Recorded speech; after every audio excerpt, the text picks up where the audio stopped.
Une domestique est expulsée pour être enceinte, puis elle retourne certains documents à un milliardaire. Avant de commencer l'histoire, n'oubliez pas de laisser un like et de vous abonner à la chaîne pour voir plus d'histoires comme celle-ci. Le doux ruisseau du lit de camp a réveillé Anna en sursaut. Elle a cligné des yeux contre la lumière tamisée filtrant à travers la petite fenêtre grumeleuse en haut sur le mur. La pièce, si on pouvait l'appeler ainsi, sentait faiblement la pierre humide et l'air vicié. Les murs gris et sans ornement semblaient se refermer sur elle.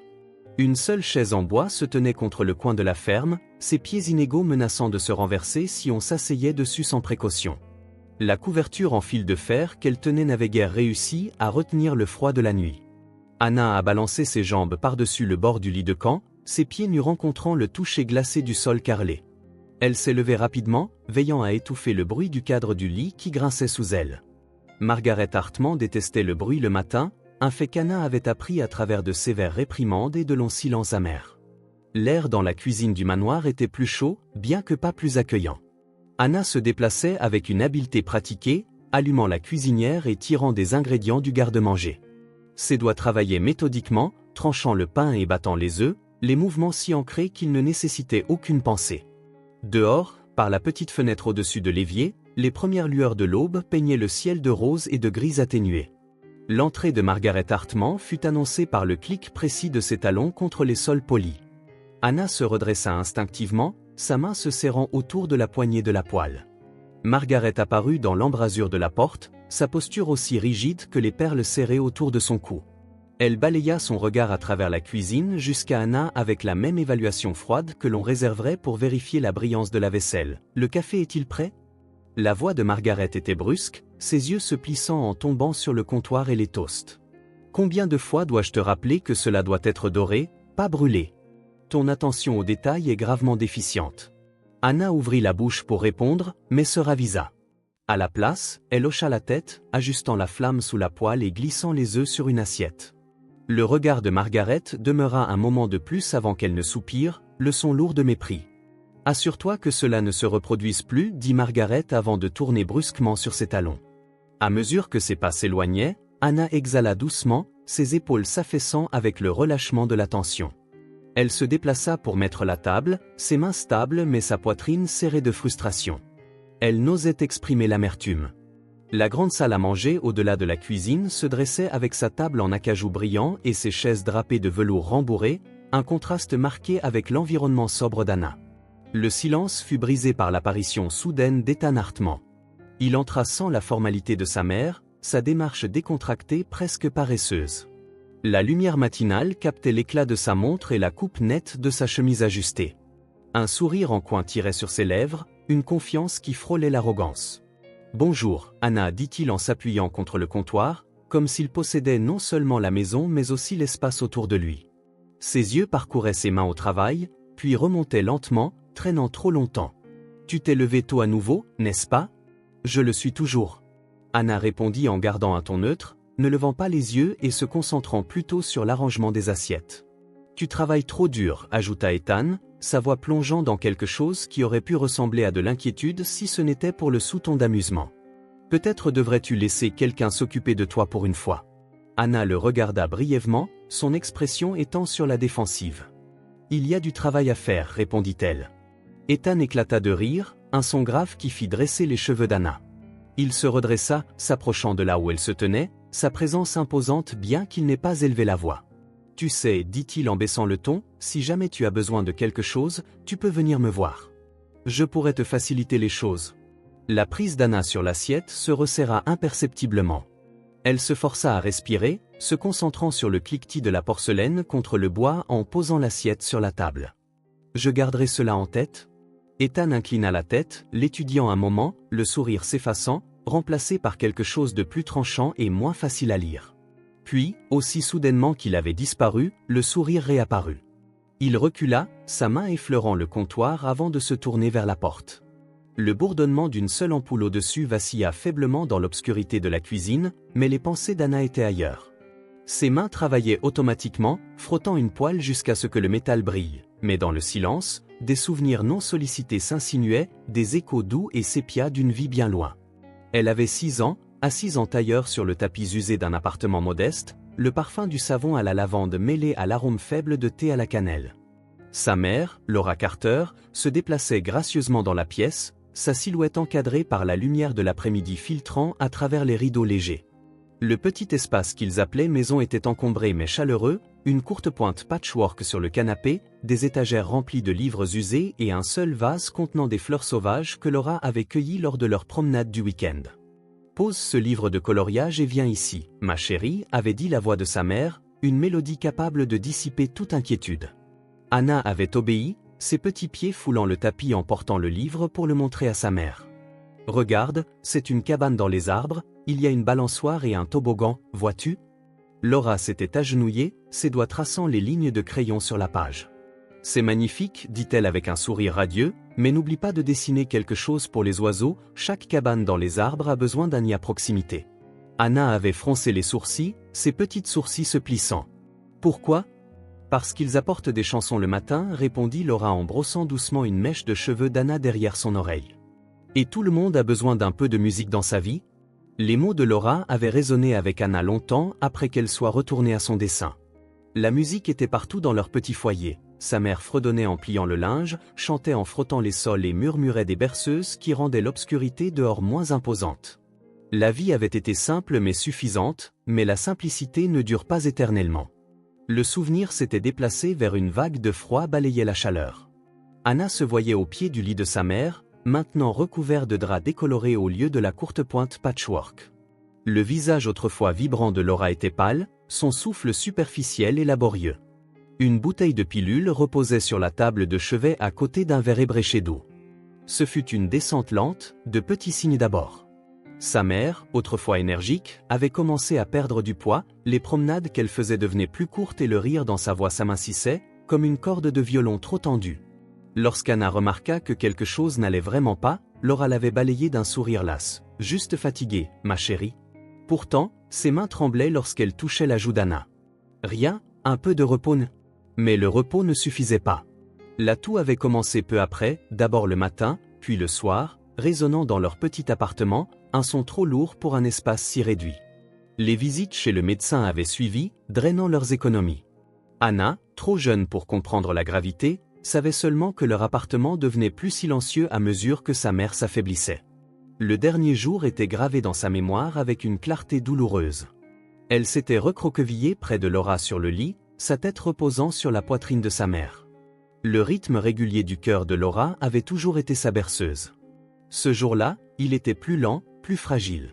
« Tout ira bien, Anna, » chuchota Laura, sa voix mince mais résolue. « Tu es forte, tu es intelligente, ne laisse pas le monde te dire le contraire.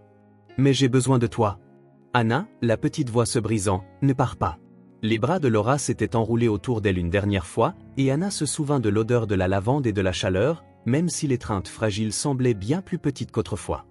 Le claquement d'une casserole dans le présent fit revenir Anna à la cuisine.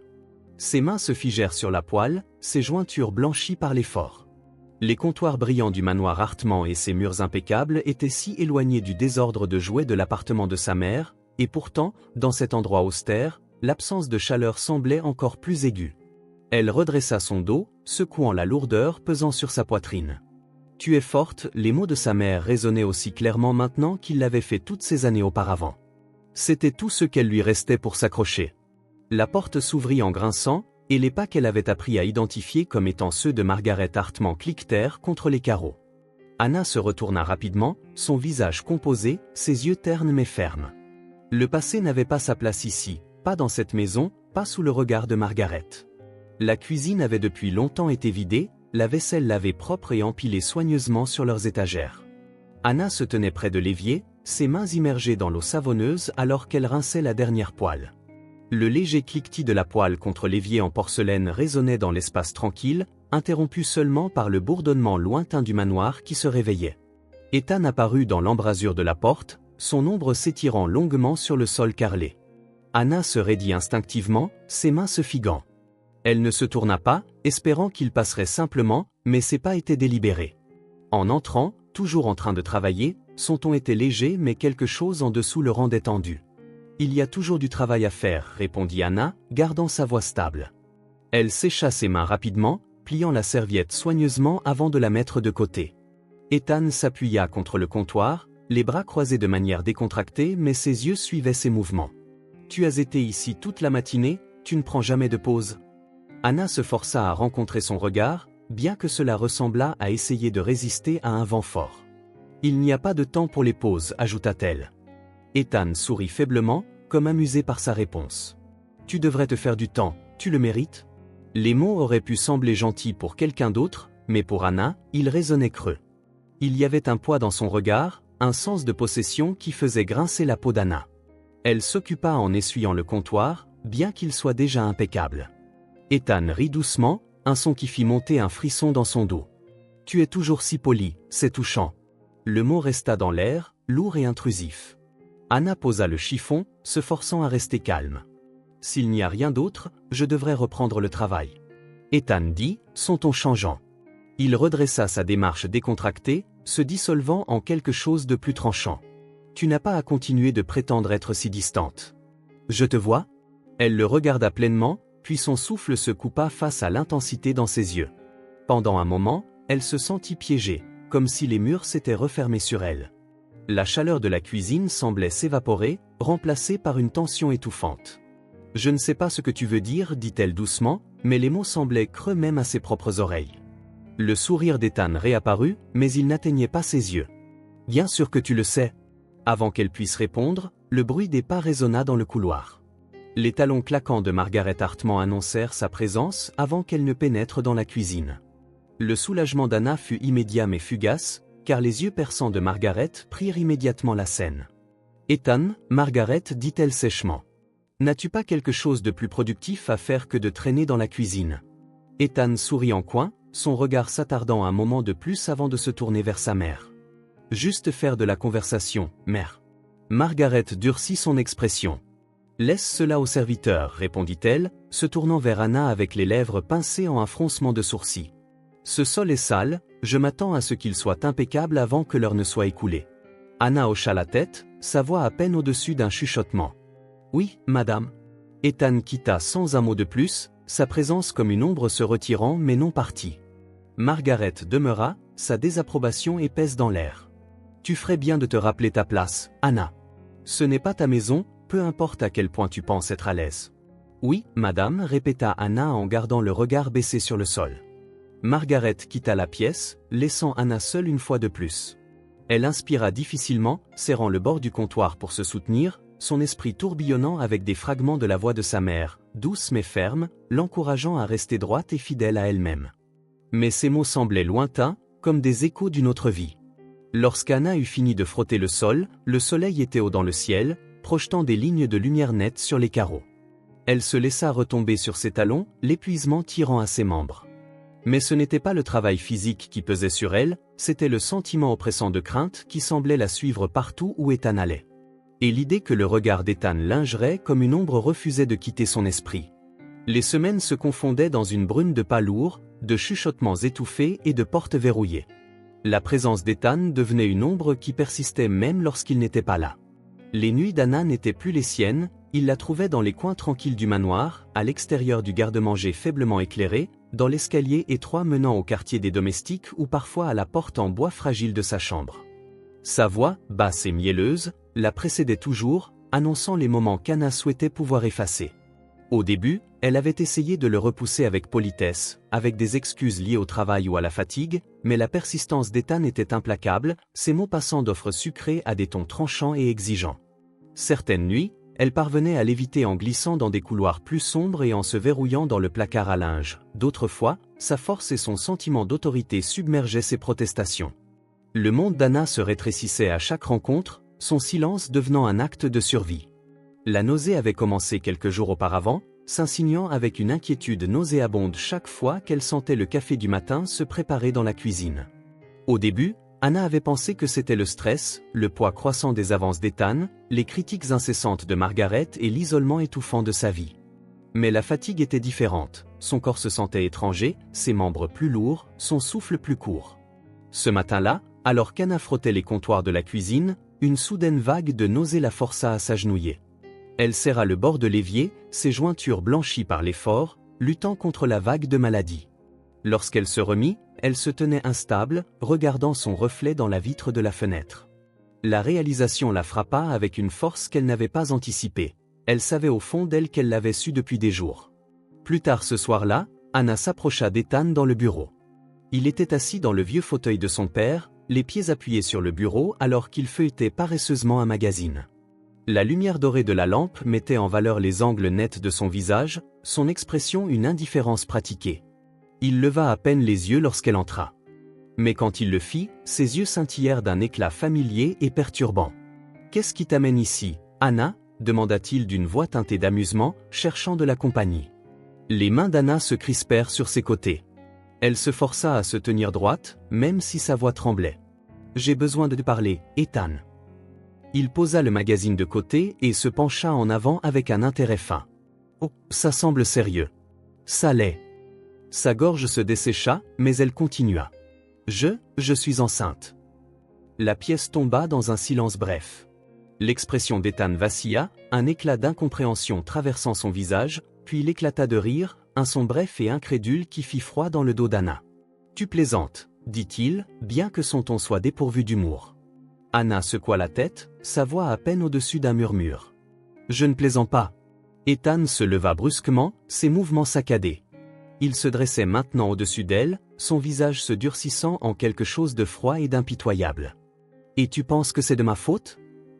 Le cœur d'Anna s'affaissa. « Ethan, je ne mentirai pas à ce sujet, tu sais que c'est le tien. » Il ricana en la bousculant.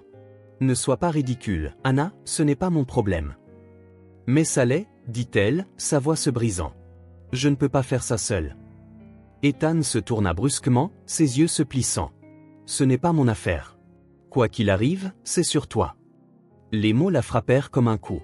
Elle resta figée alors qu'il s'éloignait, le bruit de la porte qui claquait derrière lui résonnant dans ses oreilles. Margaret l'a découvert 2 jours plus tard. Anna n'était pas sûre comment, peut-être à cause du personnel chuchotant ou de la façon dont ses mouvements s'étaient ralentis, son épuisement devenait plus visible. Margaret la confronta dans la cuisine, son visage masqué par une fureur glaciale. « Espèce de fille indigne !» cracha Margaret, sa voix tranchante comme du verre. « Comment oses-tu apporter la honte à cette maison ?» Anna essaya d'expliquer, mais les mots restèrent coincés dans sa gorge. La tirade de Margaret continua, chaque mot ôtant le peu de dignité qu'Anna lui restait. « Range tes affaires » ordonna Margaret. « Je ne te laisserai pas souiller cette maison une minute de plus. » Anna la regarda, les larmes brillant dans ses yeux. « S'il te plaît, maman, je n'ai nulle part où aller. »« Ce n'est plus mon problème, » rétorqua Margaret en claquant du doigt. « Tu aurais dû y penser avant de décider de te ruiner à la tombée de la nuit. » Anna se tenait aux portes du domaine Hartman, un petit sac de ses affaires serré dans ses mains. L'air était froid, mordant sa peau, mais elle ne le sentait guère, ses larmes avaient séché, ne laissant qu'une douleur creuse dans sa poitrine. Elle se retourna une fois son regard porté sur le manoir imposant. Il se dressait sombre et silencieux, ses fenêtres comme des yeux vides la regardant partir, puis elle se détourna, entrant dans les rues inconnues de Monterey. La ville s'étendait devant elle, vaste et inhospitalière. Les lumières des voitures lointaines scintillaient comme des étoiles, mais elles n'offraient aucune chaleur. Anna serra son manteau plus étroitement autour d'elle, sa main libre reposant instinctivement sur son ventre. Elle ne savait pas où elle irait ni comment elle survivrait. Le froid de la ville l'enveloppait comme un manteau indésirable. Elle errait sans but, son sac usé en bandoulière, la douleur à ses pieds lui rappelant douloureusement le chemin parcouru. Monterey de nuit était à la fois vivante et indifférente. Les réverbères bourdonnaient faiblement au-dessus, projetant de longues ombres sur les trottoirs fissurés. Les voitures passaient à toute vitesse, leurs phares la balayant comme des faisceaux de recherche, sans répit. La faim la tenaillait d'abord, son estomac se tordait douloureusement, la légère nausée à laquelle elle s'était habituée revenait avec une acuité plus vive. Elle pressa sa main contre son abdomen, un geste réflexe qui n'apportait ni réconfort ni solution. La boulangerie au coin sentait le pain frais, et pendant un moment, elle s'attarda, son regard fixé sur les miches exposées derrière la vitrine. Le regard perçant du propriétaire la chassa, avant qu'elle ne puisse envisager d'entrer. Alors que le soleil se couchait une fois de plus, plongeant Monterey dans des teintes d'orange et de gris, une pensée lui vint, un souvenir faible mais persistant. Grand-mère, la petite maison à la lisière de la ville où sa mère l'avait emmenée enfant. Cela faisait des années, mais l'image était claire dans son esprit, la peinture écaillée des volets, les rosiers bordant le chemin craquelé menant à la porte. Ils vont m'accueillir, pensa-t-elle, l'espoir flamboyant brièvement. Ils doivent le faire. Il lui fallut des heures pour y marcher, chaque pas plus lourd que le précédent. Lorsqu'elle atteignit le quartier familier, le ciel s'était teinté d'un bleu encre et ses jambes semblaient prêtes à céder sous elle. La maison ressemblait exactement à ce dont elle se souvenait, bien que les roses se fussent depuis longtemps fanées, ne laissant que des tiges épineuses derrière elle. Anna hésita à la porte, son cœur battant contre ses côtes. Elle pouvait presque entendre la voix de sa mère, douce et hésitante, racontant les raisons pour lesquelles elles étaient parties. Elle n'approuvait pas notre relation, avait dit Laura, son ton teinté à la fois de tristesse et de défiance. Mais le sang est le sang, Anna. Ils sont toujours de la famille. Rassemblant son courage, Anna s'avança et frappa. Le son résonna fortement avant que la porte ne grince et ne s'ouvre, révélant une femme aux traits aigus et aux cheveux grisonnants tirés en un chignon serré, sa grand-mère. Pendant un instant, la reconnaissance brilla dans les yeux de la femme plus âgée, puis son expression se durcit. « Anna » dit-elle d'un ton dépourvu de chaleur. « Que fais-tu ici » La voix d'Anna vacilla. Elle se redressa, essayant de se stabiliser. « J'ai besoin d'aide, je n'ai nulle part où aller. » Les yeux de sa grand-mère se plissèrent, la scrutant de la tête aux pieds. Le silence s'étira jusqu'à ce que les nerfs d'Anna soient à bout, puis, avec un haussement d'épaule, la femme plus âgée recula, mais pas pour l'inviter à entrer. « Tu es comme ta mère, » dit-elle d'une voix acerbe et froide, répandant la honte partout où tu vas. Les mots piquèrent, mais Anna resta ferme. « Je ne demande pas grand-chose, juste un endroit où rester un petit moment, s'il te plaît. » Un homme apparut derrière sa grand-mère, son visage usé mais tout aussi sévère. Son oncle. Il croisa les bras, son regard perçant. « Tu as du culot de te montrer ici, » dit-il. « Nous avons entendu ce qui s'est passé, enceinte et seule, tout comme Laura, je... » Anna commença, mais les mots restèrent coincés dans sa gorge. Quel en était le but? Les jugements avaient été prononcés bien avant son arrivée.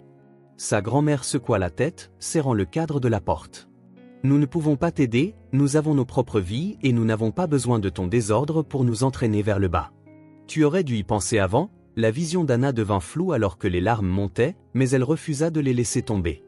Elle hocha rigoureusement la tête, sa voix à peine un murmure. « Je comprends », la porte se referma avec une finalité qui ne laissait place à aucun argument.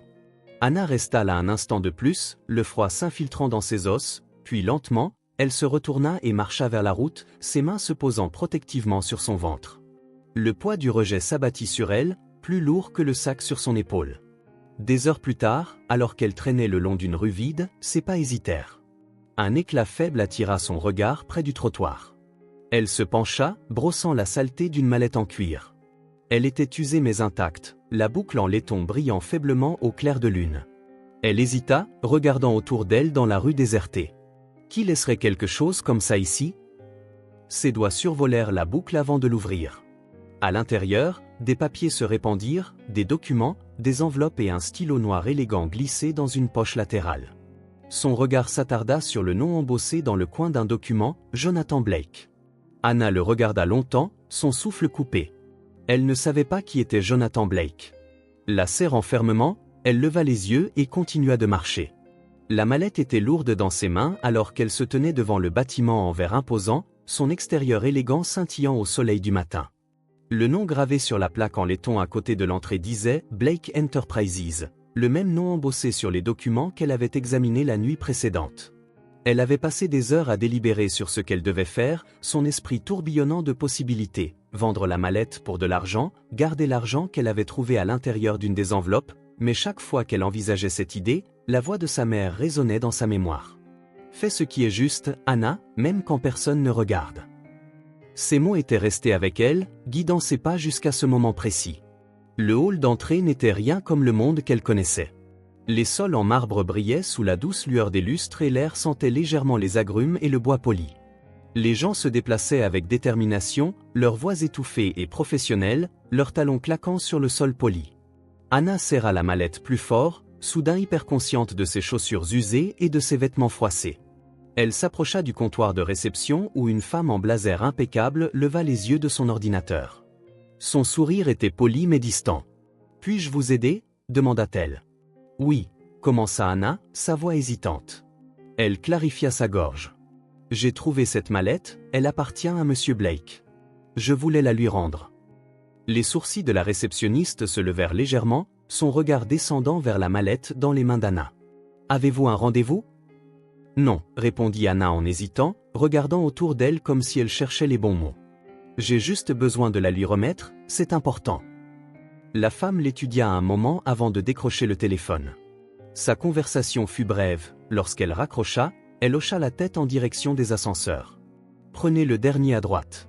L'assistant au 22e étage vous attendra. » Anna hocha la tête, son cœur battant alors qu'elle entrait dans l'ascenseur. Les portes se fermèrent avec un sifflement doux, l'enfermant dans un cocon d'acier miroir tandis que les numéros montaient. Elle ne put s'empêcher de remarquer son reflet, pâle, épuisé, hors de place. Lorsque la porte s'ouvrit, un homme en costume sur mesure la salua. « Vous devez être Anna, » dit-il d'un ton mesuré mais aimable. « Je suis David, l'assistant de Monsieur Blake. Il vous attend. » Anna le suivit dans un couloir bordé d'œuvres d'art abstraites. L'air semblait plus calme ici, le bourdonnement des voix et des téléphones en arrière-plan. Lorsque David ouvrit un ensemble de portes doubles, Anna entra dans un bureau qui semblait s'étirer à l'infini. Des fenêtres du sol au plafond encadraient la ligne d'horizon de la ville et un bureau en bois sombre trônait au centre, sa surface impeccable. Derrière se tenait un homme qui ne pouvait être que Jonathan Blake. Sa présence était imposante, son costume parfaitement taillé, mais ce sont ses yeux qui attirèrent l'attention d'Anna. Ils étaient perçants et calculateurs, mais il y avait une chaleur sous leur intensité qui la surprit. « Vous êtes celle qui a trouvé ma mallette », dit Jonathan en s'avançant autour du bureau pour la rencontrer. Sa voix était posée, ses mots ni précipités ni dismissifs. « Merci de me l'avoir rapportée », dit-elle en hochant la tête, tendant la mallette. « Oui, elle était juste dans la rue, je pensais que vous pourriez en avoir besoin. » Il la prit de ses mains effleurant brièvement les siennes. « Ceci est plus qu'une simple mallette, » dit-il d'un ton pensif en la posant sur le bureau. « Elle contient des choses que je ne peux pas me permettre de perdre. Vous m'avez rendu un grand service. » Elle se déplaça mal à l'aise, incertaine de la réponse. « Je pensais juste que c'était la bonne chose à faire, » dit-elle. Jonathan l'étudia, son regard parcourant ses yeux fatigués et la façon dont ses mains se tortillaient à ses côtés. « Vous n'aviez pas à le faire, » dit-il après un moment. « La plupart ne le feraient pas, » répondit Anna en haussant les épaules. « Peut-être qu'il devrait, » ajouta-t-elle doucement. Ses lèvres esquissèrent un léger sourire, le genre qui semblait rare chez un homme si habitué au contrôle. « Quel est votre nom, Anna » demanda-t-il. Elle regarda le sol. « Anna » répéta-t-il comme pour tester le son. « Eh bien, dit-il, il semble que je vous dois une dette. »« Non, dit-elle rapidement en secouant la tête. « Vous ne le faites pas, je viens juste ?» Jonathan leva une main, l'arrêtant. « Vous avez déjà fait quelque chose de remarquable. Laissez-moi vous rendre l'appareil. » Il fit un geste vers l'une des chaises près du bureau. « Asseyez-vous, s'il vous plaît. » Anna hésita, mais son ton ne laissait guère de place à l'argument. Elle s'installa sur le bord de la chaise, ses doigts agrippant les accoudoirs. « Je ne suis pas ici pour demander quoi que ce soit, » dit-elle. « Peut-être pas, » répondit Jonathan en s'asseyant en face d'elle, mais parfois l'aide vient quand on s'y attend le moins. Anna s'assit en face de Jonathan, ses doigts serrant fermement les bords du fauteuil. Elle n'avait jamais été dans une pièce aussi impeccable, si détachée du chaos de la rue qu'elle venait de quitter. Les étagères imposantes remplies de livres, les peintures minimalistes sur les murs et le léger bourdonnement de la ville au-delà des fenêtres en verre semblaient appartenir à un autre monde. Jonathan se pencha légèrement en avant, reposant ses mains sur la surface polie du bureau, son regard stable mais non méchant. « Anna, » commença-t-il d'une voix calme et délibérée, « pourquoi ne me dis-tu pas comment tu as fini ici ?» Anna hésita, sa gorge sèche alors qu'elle regardait ses genoux. « Je ne sais pas par où commencer, » admit-elle, sa voix à peine un murmure. « N'importe où, » l'encouragea-t-il, son ton s'adoucissant. « J'ai le temps. » Elle prit une profonde inspiration tremblante. « Je travaillais à la propriété Hartman, » commença-t-elle, ses mots hésitants au début mais gagnant en élan à mesure qu'elle parlait. « Ils m'ont prise après que ma mère soit décédée. J'étais juste une servante, faisant le ménage, cuisinant, faisant tout ce qu'il demandait. » Ses doigts se serrèrent autour du tissu de sa robe, mais il n'était pas gentil, surtout pas Margaret Hartman. Elle s'assurait toujours que je sache que je n'appartenais pas là, poursuivit-elle. Les sourcils de Jonathan se froncèrent légèrement, mais il resta silencieux, lui permettant de continuer.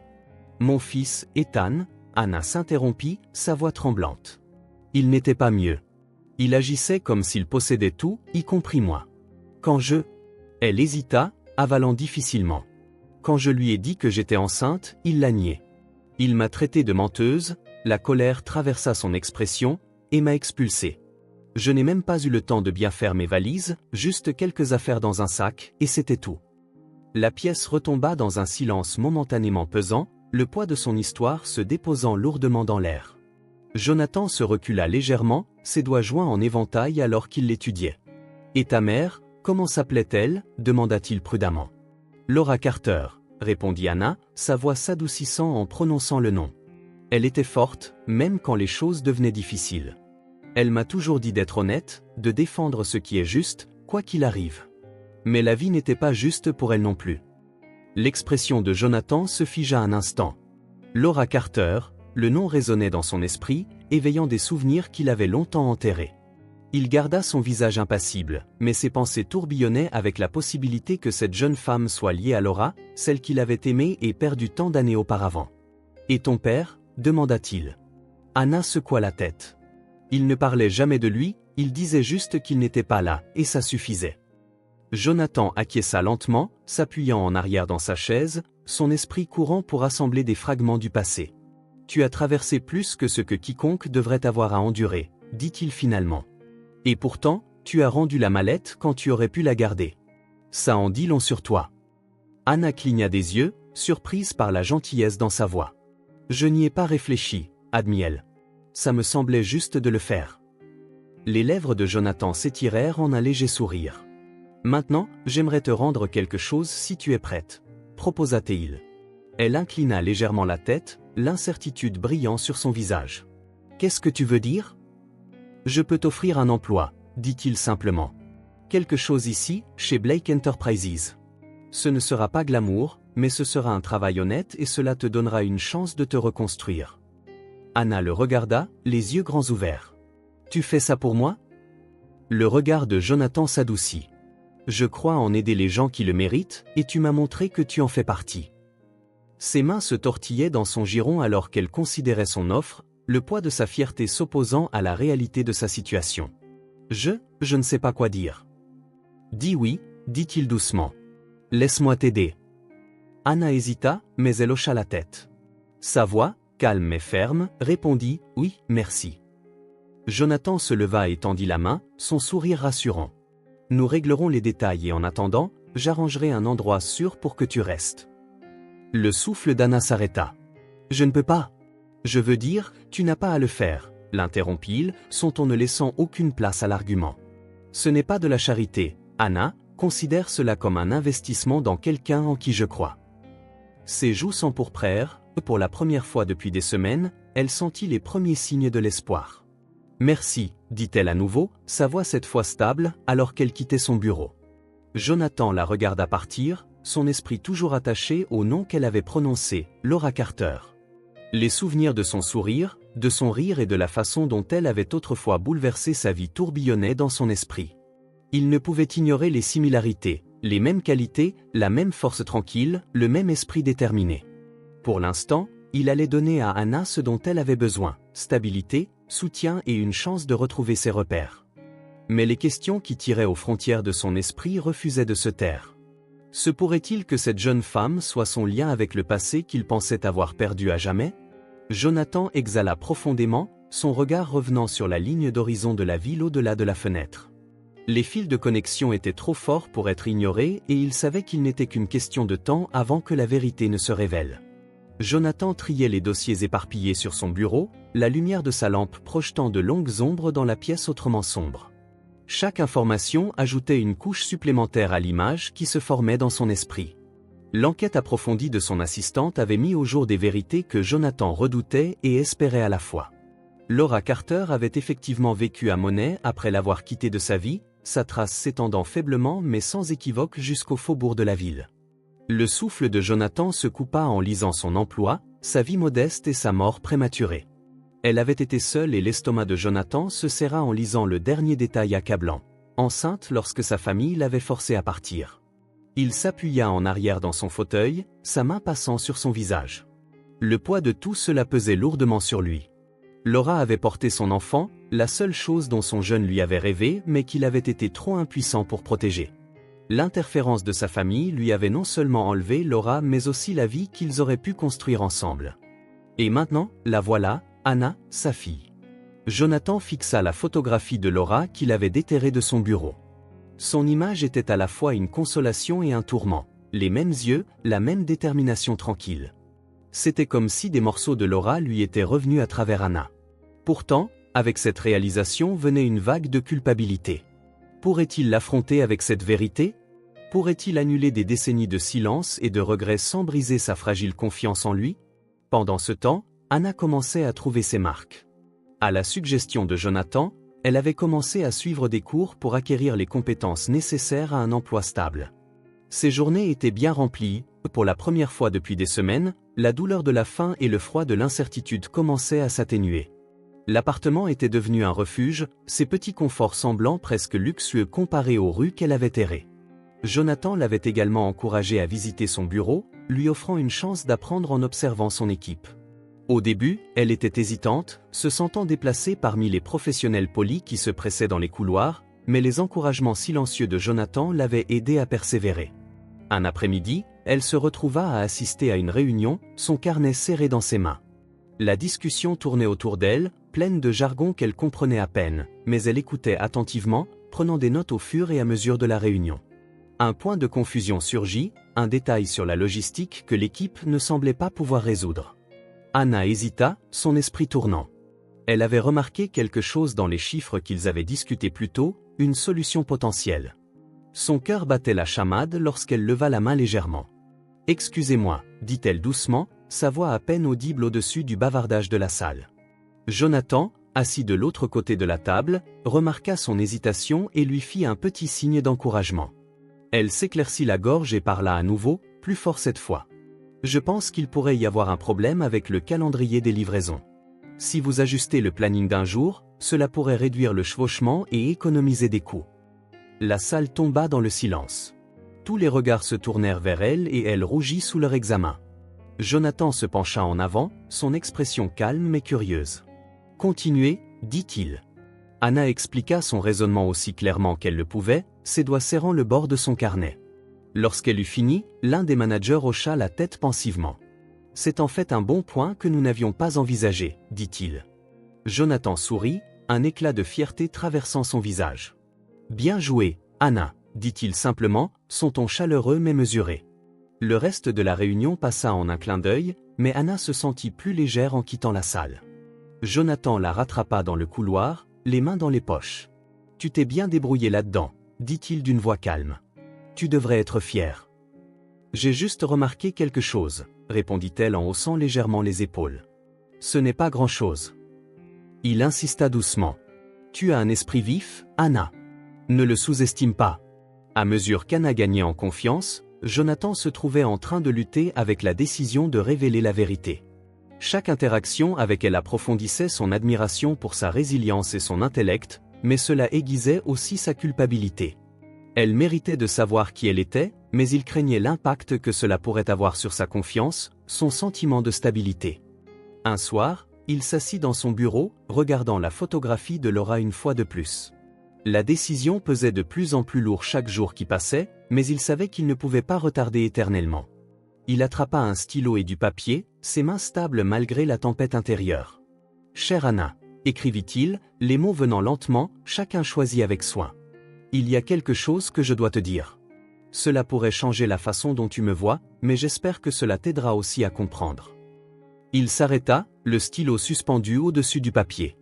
Pourrait-il vraiment le faire ? Il plia la lettre inachevée et la mit de côté, sa résolution vacillant. Pour l'instant, il attendrait un peu plus longtemps. Jonathan s'appuya en arrière, son regard se tournant vers la fenêtre. Les lumières de la ville scintillaient contre le ciel nocturne, un rappel de la vie qui avançait autour de lui. Le silence dans le bureau de Jonathan était brisé uniquement par le tic-tac régulier d'une horloge en face de lui. Margaret Hartman, sa posture rigide, son air habituel de supériorité absent. À côté d'elle, Ethan était affalé dans son fauteuil, son expression mélange d'irritation et d'inconfort.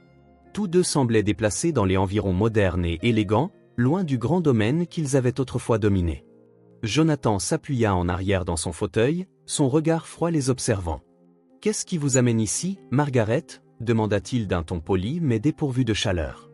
Margaret se déplaça mal à l'aise, ses mains serrant la bandoulière de son sac à main cher mais usé. « Jonathan, commença-t-elle, sa voix tendue. « Je suis sûr que vous avez entendu ? Les circonstances ont changé, dit Jonathan sans rien ajouter, attendant qu'elle continue. La tension dans la salle s'épaissit et la contenance de Margaret commença à se fissurer. L'entreprise familiale est en difficulté, admit-elle, les mots sonnant étrangement sur sa langue. Nous avons besoin d'aide. Jonathan leva un sourcil. Aide, répéta-t-il d'une voix calme et tranchante. Intéressant, compte tenu de la façon dont vous avez traité les autres dans le besoin. Le visage de Margaret rougit, mais avant qu'elle ne puisse répondre, Ethan intervint. Regardez, nous ne serions pas ici si ce n'était pas sérieux, dit-il d'un ton impatient.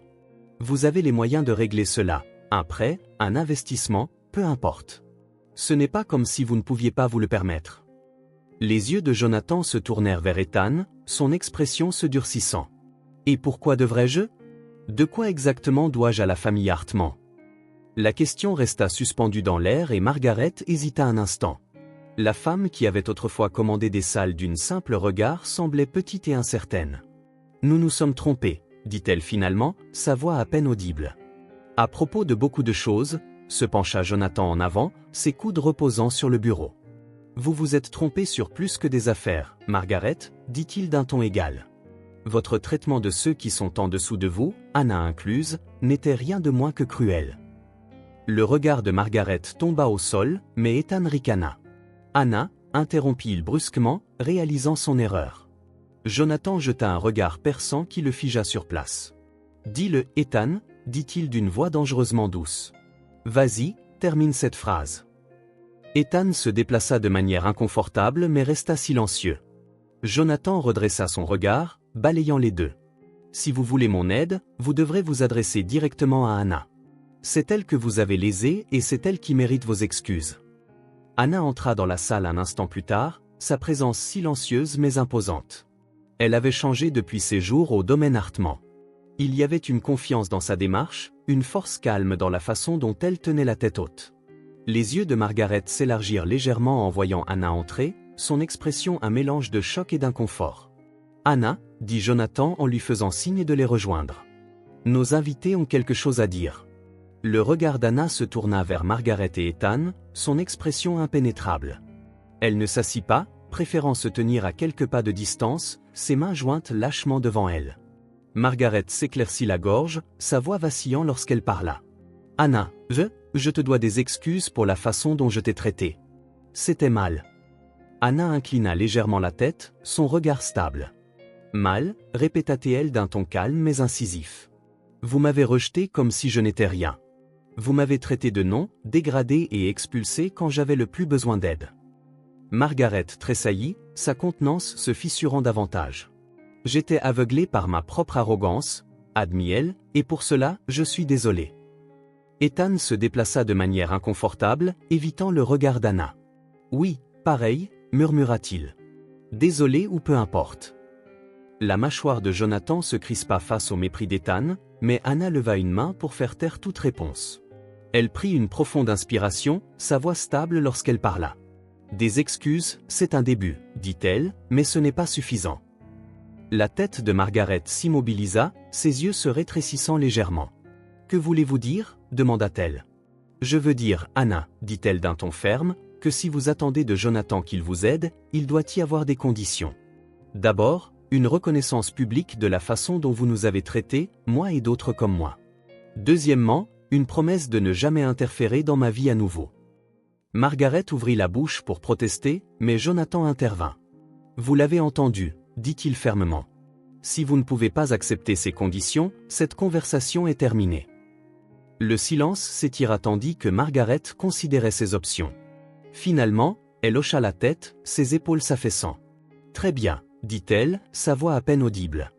Anna maintint son regard un instant de plus avant d'hocher la tête. « Alors, nous en avons terminé ici, dit-elle. » En partant, Jonathan se tourna vers Anna, une lueur de fierté dans ses yeux. « Tu t'es bien débrouillée, dit-il. » Anna exhala lentement, la tension se dissipant de ses épaules. « Ce n'était pas facile, admit-elle, mais c'était nécessaire. » Jonathan hocha la tête, son expression réfléchie. Tu as tellement grandi, Anna. J'espère que tu le vois. Anna offrit un petit sourire, la chaleur de ses mots s'installant en elle comme une couverture. Pour la première fois, elle se sentait vraiment libre des ombres de son passé. Jonathan parcourait les longueurs de son bureau, le poids de son secret pesant de plus en plus avec chaque pas. La lettre qu'il avait écrite à Anna reposait sur le bureau, non ouverte, incomplète. Chaque fois qu'il essayait de la finir, les mots semblaient insuffisants. Il avait décidé qu'il était temps de lui dire en personne. Elle méritait la vérité, sans filtre et brute, aussi douloureuse soit-elle. Il se tourna vers la fenêtre, regardant les lumières de la ville qui scintillaient indifféremment, inconsciente de la tempête d'émotions qui le traversait. Il prit une inspiration profonde et jeta un coup d'œil à l'horloge. Anna arriverait bientôt pour leur réunion régulière. Cette fois, la conversation changerait tout. Anna arriva ponctuellement, sa confiance plus apparente que lors de leur première rencontre. Elle entra dans le bureau de Jonathan, son expression curieuse. « Tout va bien ?» demanda-t-elle en posant son sac sur la chaise. Jonathan lui fit signe de s'asseoir mais ne prit pas place.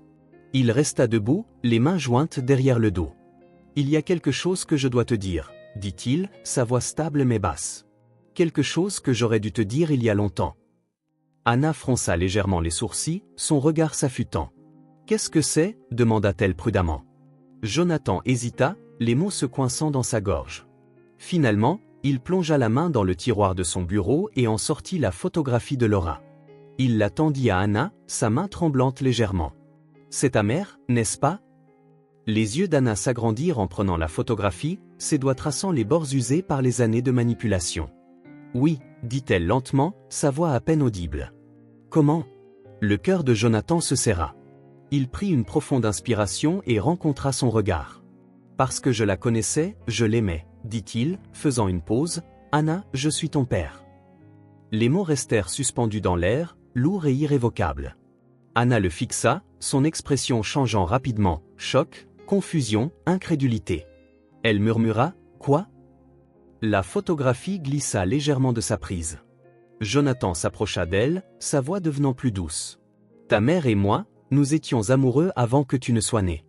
Ma famille l'a forcée à partir et je n'ai jamais su qu'elle était enceinte de toi. Si j'avais su, j'aurais tout fait pour vous garder en sécurité. » Il s'arrêta, sa voix chargée d'émotion. « Si j'avais su ?» Les yeux d'Anna s'agrandirent davantage, elle posa la photographie sur le bureau, ses mains tremblantes. « Tu dis que tu es mon père ?» demanda-t-elle, sa voix montant légèrement. « Et tu savais ça tout ce temps ?» « Oui » répondit rapidement Jonathan. « Je le soupçonnais, mais je n'en étais pas sûr jusqu'à récemment. Je voulais te le dire, mais je ne savais pas comment. J'avais peur que ça te blesse. » Le mot « blessé » résonna dans l'esprit d'Anna et la colère monta en elle. « Tu aurais dû me le dire » dit-elle d'un ton acerbe. « Tu n'avais pas le droit de me cacher ça. »« Je sais » répondit Jonathan d'une voix calme malgré la douleur dans ses yeux. « Tu as raison et je suis désolé, mais je pensais qu'il était plus important d'en être certain avant de dire quoi que ce soit. » Anna se leva brusquement, la chaise raclant le sol. Elle parcourait la pièce, ses bras serrés autour d'elle. « Ça change tout » murmura-t-elle, plus pour elle-même que pour lui. « Tout ce temps, je pensais être seule et maintenant tu me dis que j'ai un père. » Le cœur de Jonathan se brisa devant la vulnérabilité dans sa voix. « Tu as toujours eu un père, hein ?» dit-il doucement. « Je ne savais tout simplement pas où te trouver. » Anna arrêta de marcher et se tourna vers lui, les yeux remplis de larmes. « Tu ne peux pas juste apparaître maintenant et tout réparer, » dit-elle, sa voix tremblante. « Tu n'étais pas là. Tu ne l'as pas sauvé. Tu ne m'as pas sauvé. » Jonathan hocha la tête, le poids de ses mots coupant profondément. « Tu as raison, » dit-il simplement. « Je n'étais pas là et je ne pourrai jamais changer cela. Mais je suis ici maintenant, si tu me le permets, je veux être le père que tu mérites. » La sincérité dans sa voix fit hésiter Anna. Elle se détourna, essuyant ses larmes du dos de la main. Les émotions tourbillonnant en elle, colère, tristesse, soulagement, étaient presque trop lourdes à porter, mais au fond, il y avait une faible lueur d'autre chose, de l'espoir. Il lui fallut un long moment avant qu'elle ne parle à nouveau. « Je ne sais pas si je peux te pardonner, » dit-elle honnêtement. « Pas encore, je comprends, » répondit Jonathan doucement. « Prends tout le temps dont tu as besoin. Je serai là. » Anna le regarda, puis le regarda vraiment pour la première fois. Elle vit l'homme derrière le succès, le regret dans ses yeux, la vulnérabilité dans sa posture. Cela n'effaça pas la douleur, mais cela adoucit quelque chose en elle.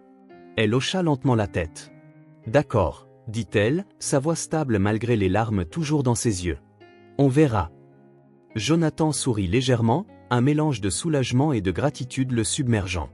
Ce n'était pas parfait et ce n'était pas facile, mais c'était un début, pour l'instant, c'était suffisant.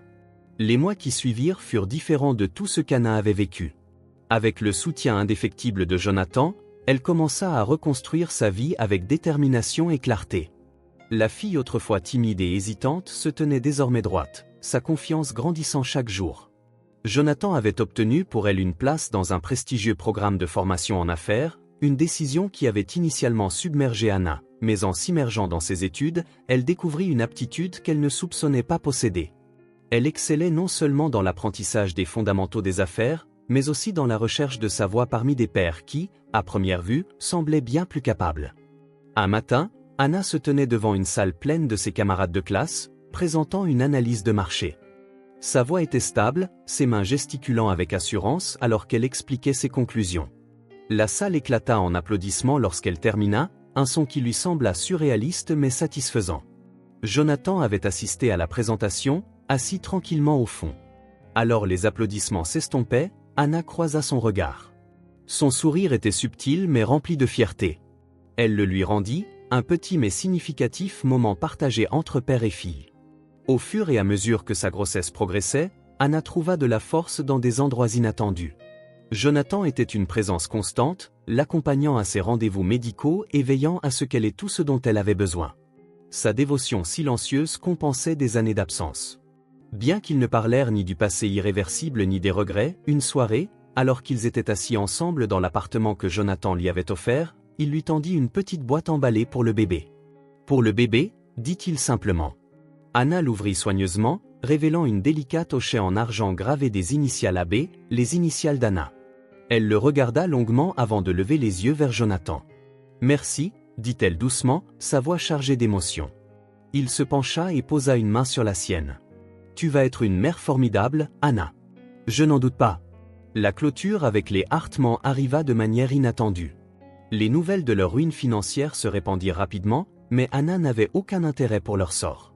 Lorsque Margaret tendit la main une dernière fois, tentant de rétablir des liens, Anna la rencontra avec une résolution silencieuse mais ferme. « J'ai tourné la page », dit-elle lors de leur bref entretien téléphonique. « Quelle que soit la connexion que nous avions, elle est terminée.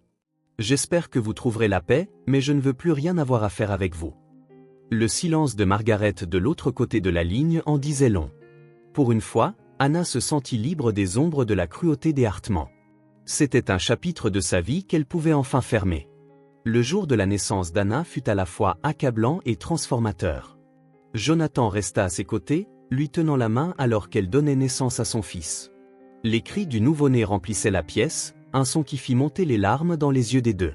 « Il est parfait », dit Jonathan, sa voix tremblante alors qu'il berçait le petit paquet dans ses bras. Anna le regarda, le cœur plein en voyant un aperçu du père qu'elle avait manqué pendant son enfance. Elle nomma son fils Lucas, un nom qui symbolisait la lumière et les nouveaux départs. Jonathan insista pour être aussi impliqué qu'Anna le permettrait, veillant à ce qu'elle ne se sente jamais seule dans le voyage de la maternité. Ensemble, ils créèrent un foyer rempli de chaleur et d'amour, un contraste frappant avec la solitude qu'Anna avait connue autrefois. Un soir, alors que le soleil se couchait à l'horizon, baignant la ville de teintes dorées et oranges, Anna et Jonathan se tenaient sur le balcon de son appartement. Lucas dormait paisiblement à l'intérieur, ses petits souffles audibles à travers le moniteur pour bébé.